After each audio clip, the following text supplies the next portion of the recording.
Good morning, you guys. How are you doing today? Today I am doing great. I woke up feeling good. I'm having some allergies as usual. I take this gut, it's called a gut shot, and I think I'm slightly allergic to it, but it keeps me kind of aligned. So I keep taking it even though it itches my throat when I do it. Due to the antibiotic that basically poisoned me, my gut is out of line. So I have to take like probiotics, prebiotics, and fermented foods to keep it aligned, which helps me stay in a better physical state. So I just got to do what I got to do.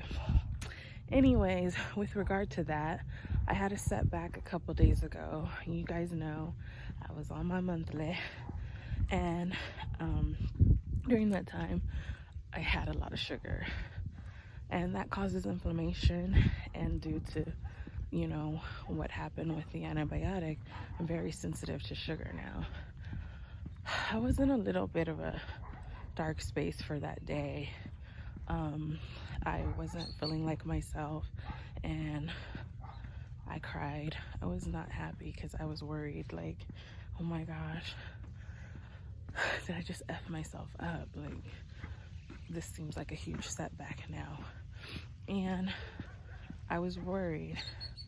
During that tiny setback, I was setting myself up for failure, because I immediately, as the pain was going and radiating through my body, my mindset immediately had shifted, and I was like, oh, it's happening again. I'm gonna get into that deep dark space again.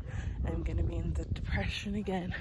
And I just started feeling very negative, because honestly, all this started for me last December, and I had been experiencing excruciating pain since.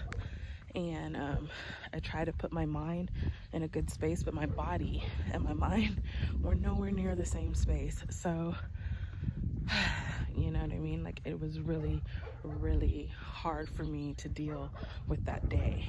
I told my daughter, I'm like, I need you to hold me accountable, because I will eat sugar, because that's like what I grew up with was sugar. So I eat sugar like it's a food group, like a good food group, especially when I'm on my period. And that's where a lot of my setbacks come, whenever I'm, having that craving. So even though I know the correlation between my really bad setbacks and sugar, it's a craving I've always had. So I was like, if you see me with sugar, please, like, take it away, slap it out my hand. She's like, I don't want to get in trouble. And I'm like, I'm giving you permission. Like, I want to be in a good physical and mental space. She's gonna help me, because honestly, y'all, it's a daily struggle. That even though we might have some setbacks, don't let it set you up for failure. You can still persevere and get through it, because it's hard. And when you feel like you're having a major setback, it's hard. It's really hard. So it felt really, really major. I didn't have sugar the next day, because I was going through it at night, and most of my symptoms are at night. So anything with my digestion, which I gotta get digestive enzymes because my stomach hurts. But anyway, anything with my symptoms related to the antibiotic usually are at its peak at night. So I'm up at night struggling, and that's why a lot of times I wouldn't be sleeping because of that. And then I just have insomnia on top of that. It creates a lot of anxiety. So I'd be going through it like the entire night, and then the morning comes and I'm like, and this is real, and the morning comes and I'm like, oh, I made it, like I'm alive, because it feels like I'm dying. So yeah, I just had to change my mental space and get back into the space where I'm like, I know I have setbacks. I know I have things going on with me physically and mentally, but it's not going to tear me down. And I'm not gonna let this be my story. You know what I mean? Even though, y'all, this is hard. It's hard. Going from what I was to what I am, I had to adjust my way of thinking a lot. And there's a lot of times I was up crying like, I can't keep doing this. And it's just crazy. You know, I'm almost at a year point, and if you would have seen me, actually that video is up somewhere. I think it's my third or fourth video I ever posted. If you see the mental space I was in during that time and what I am now, I've come a long way. But if you knew me before that time, then you would know I was like totally different than I even am now. But anyways, today is day 21, y'all. We have 10 days left in October. I guess 9 days left in the challenge. Are we doing it until the 31st? It says Positive Peeps 30, so I guess 30 days. I like this. Kayla, girl, you're amazing. This is like everything to me. This gives me a purpose when I wake up in the morning to think about what I'm gonna share. Like, my content is usually 3 times a week, but I'm not gonna say I've done 7 straight in a row because I'm no G. But I definitely look forward to and enjoy talking to you guys.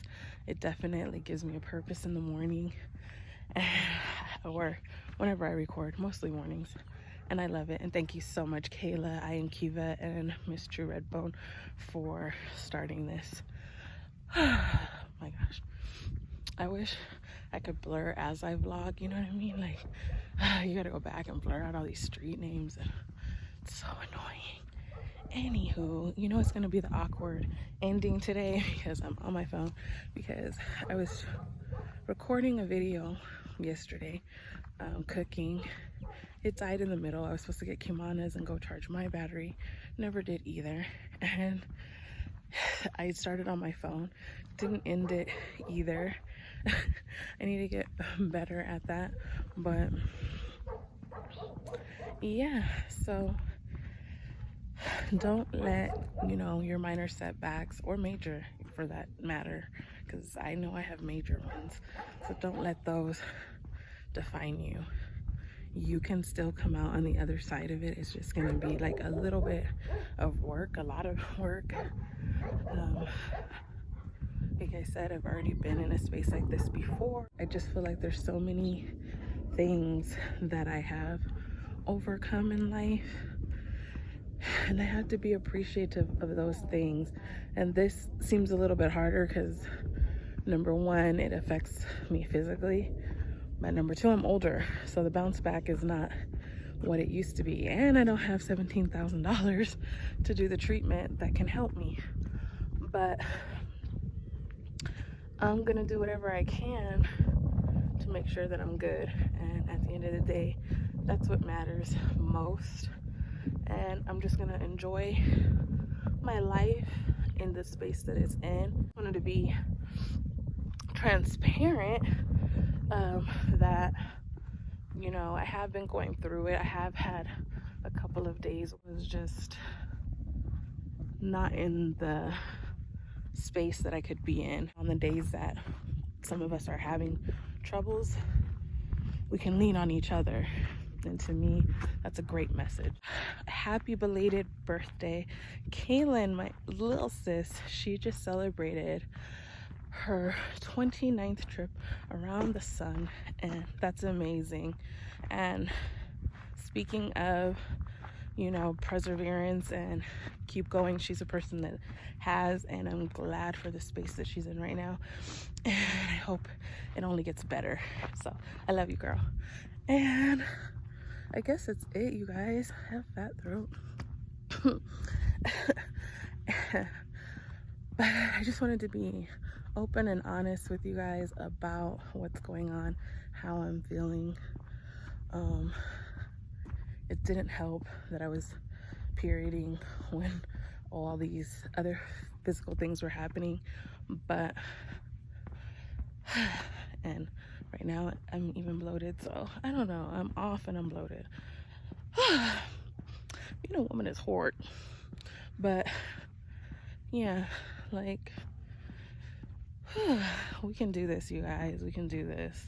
Not every day is sunshines, rainbows, and unicorns, but we could still make it through this thing.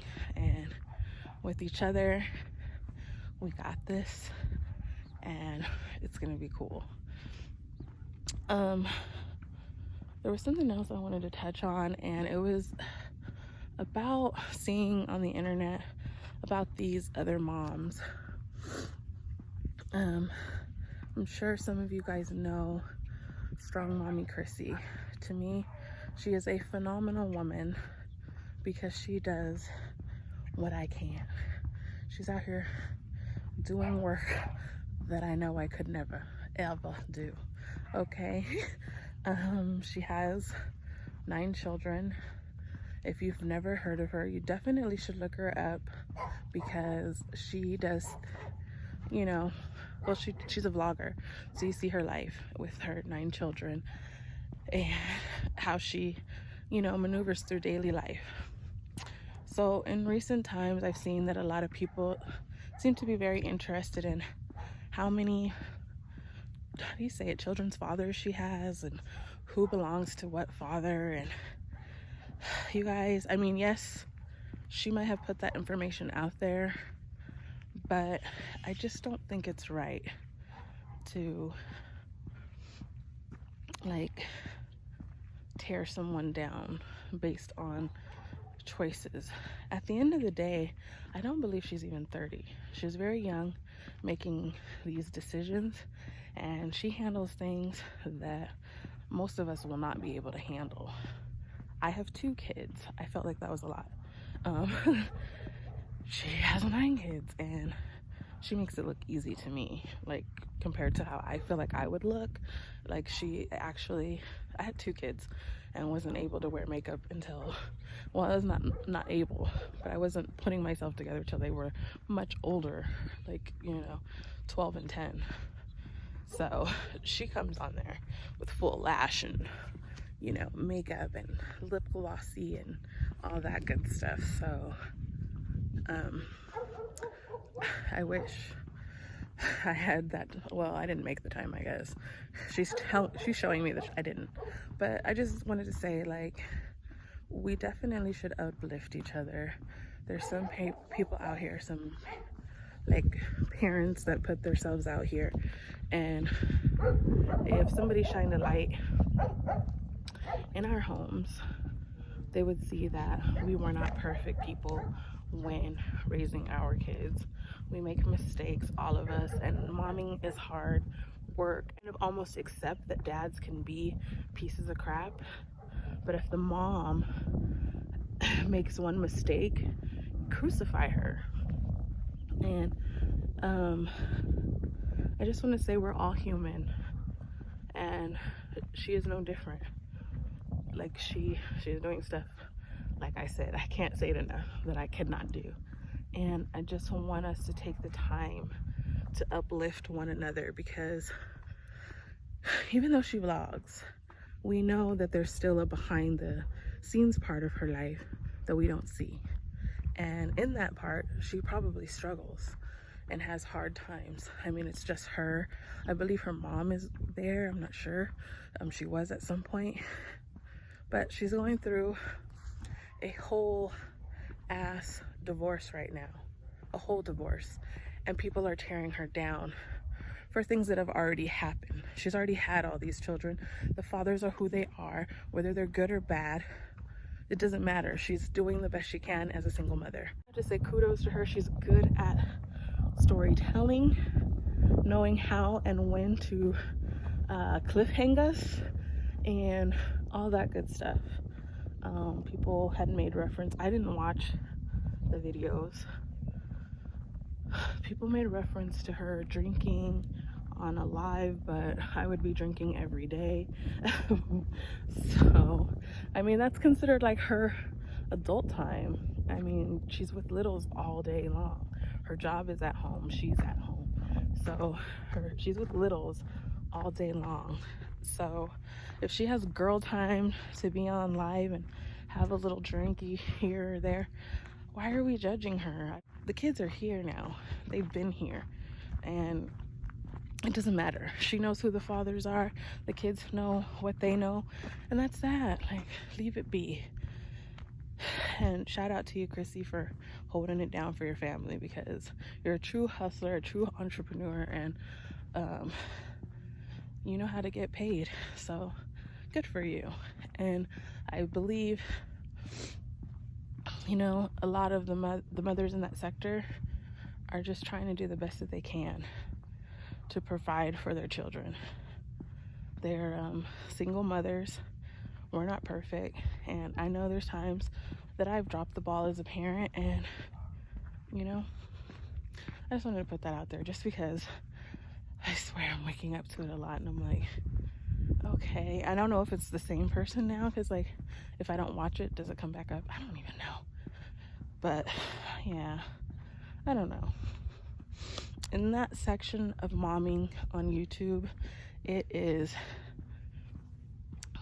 Black women tearing each other down, and that hurts me, because we have the whole like rest of the world to tear us down, and I don't feel like we should be doing it to each other.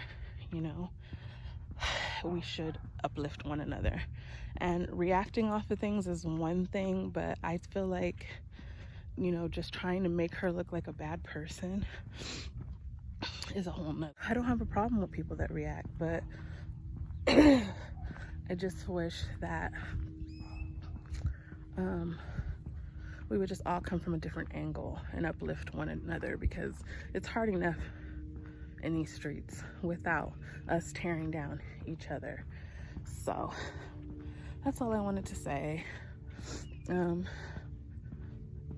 Everybody's entitled to do, I mean, it's your channel, you do what you want, and I'm not here to tell you not to, but it just hurts my heart at the end of the day. And like I said, none of us are perfect. If we had a camera in our houses all the time, we would see each other dropping the ball. And one thing I like about the here and the now is when I was coming up, when I was raising my kids when they were little, no one put their honest feelings out there about being irritated with your kids, or, you know, wanting a break, or any of that stuff, which feeds into mom guilt, right? Because you're looking at the next person and they're looking like they got it, and they don't have it either, but no one is admitting it to each other. And I remember talking to one of the moms at the school, because I spend a lot of time at my kids' school. I volunteered and PTA and all that stuff, right? So I told her one day, like, I am just tired of being up here. Like, I just want time for myself. And the look in her eyes when I said it was like, girl, what do you mean? But no, I was really tired. So it made me feel like ashamed, like I wasn't like everybody else, and these other moms were doing like Girl Scouts and whatever, and I was like, I'm not about that life. So I don't want to do it. And yeah, my friend took my daughter to Girl Scouts a couple times. I got irritated by it, because I felt like they should be learning better life skills than baking cookies, because in Boy Scouts they learn survival techniques, and I'm like, I would rather my daughter be in Boy Scouts and learn survival techniques than how to bake a brownie, you know what I mean? So I wasn't with it, but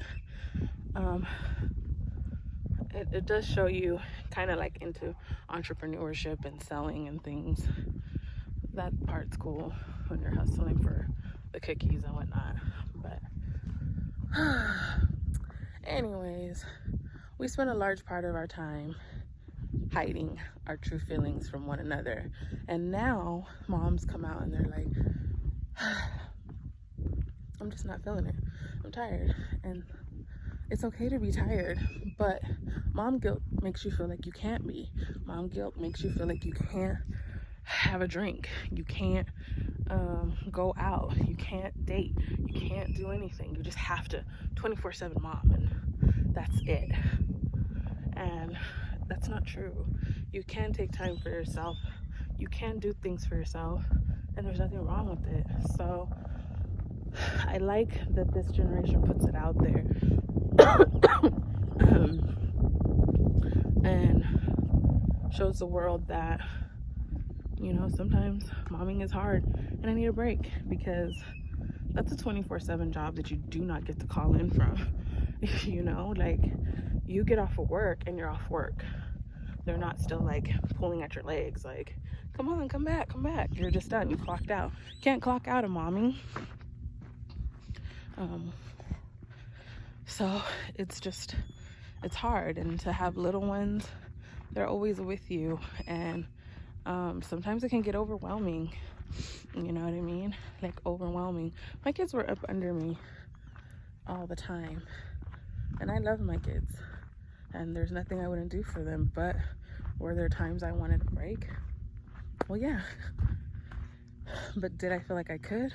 No. And even my mom made me feel guilty for wanting breaks, even though she would go out herself when I was younger and go to clubs. But it's easy to judge another mother, but a lot of times these other mothers are not being honest with themselves and their feelings about being tired and wanting a break. And so I just wanted to put that out there. And I'm going to be ending it here. I love you guys so much. Thank you for joining me on this beautiful TED Talk about momming. And I will see you in the next video. It's about to get awkward because the AE lock is on. And goodness. Okay, and the AE lock is on. So the goodbye might be an extended one, but I just wanted to let y'all know. And have a great day.